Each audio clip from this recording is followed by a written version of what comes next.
The night was dark and moonless as I navigated my way along a desolate, winding road that seemed to stretch endlessly through the dense forest. The only source of illumination was my car's feeble headlights, casting eerie shadows that danced across the trees like malevolent spirits. I had taken this shortcut countless times before, but tonight was different. The air felt thick with unease, and a sense of foreboding hung in the atmosphere. It was as if the very forest itself had turned against me, conspiring to keep me trapped in its sinister embrace. As I drove deeper into the heart of the forest, the trees closed in around me, forming a tunnel of gnarled branches that seemed to claw at my car.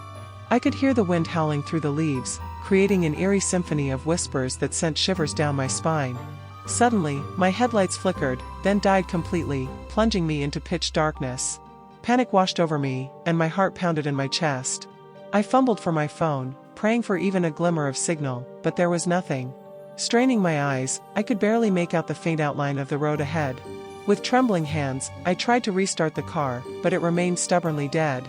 It was as if the very essence of the forest had drained the life from my vehicle.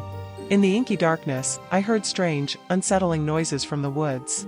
Rustling leaves, distant footsteps, and eerie whispers that seemed to be just beyond the edge of my hearing. I knew I couldn't stay in the car.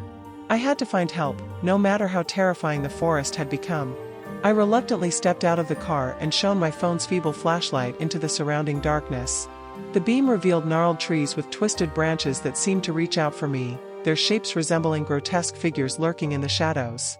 As I stumbled forward, branches seemed to conspire against me, scratching at my skin and pulling at my clothes. The forest felt like a living, breathing entity, determined to keep me captive. I walked for what felt like hours, the forest growing more oppressive with each step. Just when I was about to give in to despair, I stumbled upon an old, dilapidated cabin hidden deep within the woods. Desperation pushed me to approach it, and as I cautiously pushed open the creaking door, a foul stench assaulted my senses. Inside, the cabin was a nightmarish scene. The walls were adorned with macabre artwork, grotesque and unsettling. In the dim light, I saw a table covered in rusted surgical tools and strange occult symbols etched into the wooden floor. But the most horrifying sight was a collection of photographs on the wall, images of people who had gone missing in the area, their eyes scratched out with what appeared to be claw marks. As the realization of my dire situation sunk in, I heard a sinister laughter echoing through the cabin. I turned to see a figure emerging from the shadows, their face obscured by darkness. "Welcome to my domain," a chilling voice hissed. With a surge of terror, I turned and fled into the night, back into the oppressive grasp of the malevolent forest. I ran blindly, guided only by the distant glow of my car's headlights, praying that I would escape the horrors that lurked within the woods.